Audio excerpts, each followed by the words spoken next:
Lielākā iespēja cilvēces vēsturē. Tā par tīkla marketingu ir teicis biznesa treneris Džons Kaleņš. Un es ar viņu esmu pilnībā viensprātis. Tīkla marketings tā ir lielā sistēma biznesa variācija. Un ja tikt ar to skaidrībā, tad izrādās, ka tas ir daudz labāks par ierasto standarta biznesu. Lai organizētu šādu biznesu, tev startā nevajadzēs lielus ieguldījumus, tev nevajadzēs miljonus, sakarus un ģeniālas idejas. Šajā biznesā tas viss jau ir izdarīts tavā vietā.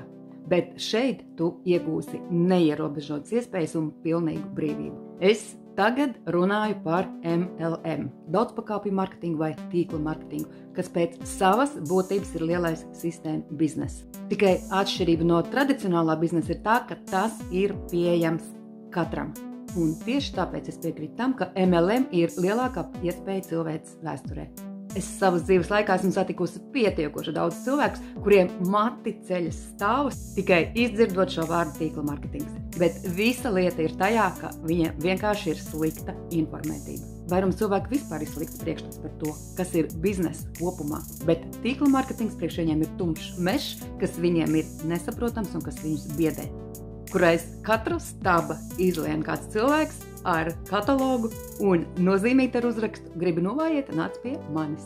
Bet es esmu pārliecināta, mans dārgais klausītāj, ka tu esi adekvāts un saprātīgs cilvēks. Un pirms visam piekrist vai to noliegt, tu to izproti, aizrocies līdz lietas būtībai, analizē un tikai pēc tam izdari secinājumus. Es patiešām ceru uz to. Tu vari sēdēt un tālāk smieties par tiem, kas to saprot. Bet vēl sliktāk, kā tajā anekdotē, sēdēt kā mazais pelēkais putniņš, kurš vēro kā gulbi lido uz dienvidiem. Viņi gatavojas savam lidojumam, bet tas tiem smalkā palstiņā uz zarta saka: jums labi tagad aizlidot uz siltām zemēm jūras krastā, bet uz to gulbi viņam atbild: gribi putniņu, mēs tev paņemsim līdzi, lidojam.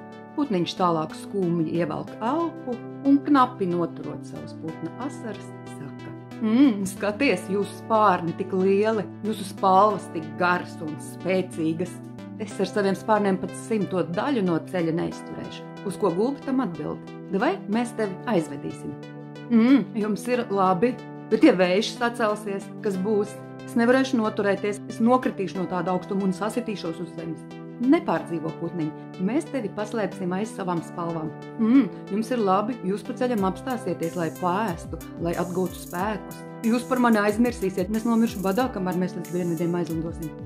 Saskatījās gulbi savā starpā un atbildēja putniņam: zini ko, putniņ, ej tu uz poda. Tad lūk, lai nekļūtu par šādu toksisku putnu, kādi noteikti ir pietiekoši daudz tavā lokā. Varbūt tomēr labāk jau ņemt un izmantot šīs iespējas, kuras apkārt ir tik daudz izkaisītas. Un ja tās var tevi aizvest līdz savam sapnim, tad nevajag sēdēt kā ietītīgai meitenei pieturā un apzinīgi palaist garām visus transportus, kuri var aizvest tevi līdz savam vēlamajam punktam. Tikai tāpēc, ka krāsa tevi neapmierina vai riteņi tev liekas ne pārāk apaļi. Es apzināti dodu tik daudz metaforas, lai pamodinātu asociācijas pirms svarīgā momenta. Jo tieši tagad mēs detalizēti izskatīsim, kas tad ir MLM – multi-level marketings vai tīkla marketings. Bet par to mēs runāsim nākošajā video. Seko līdzi, lai nepalaistu to garām un lai nepalaistu garām arī savas iespējas.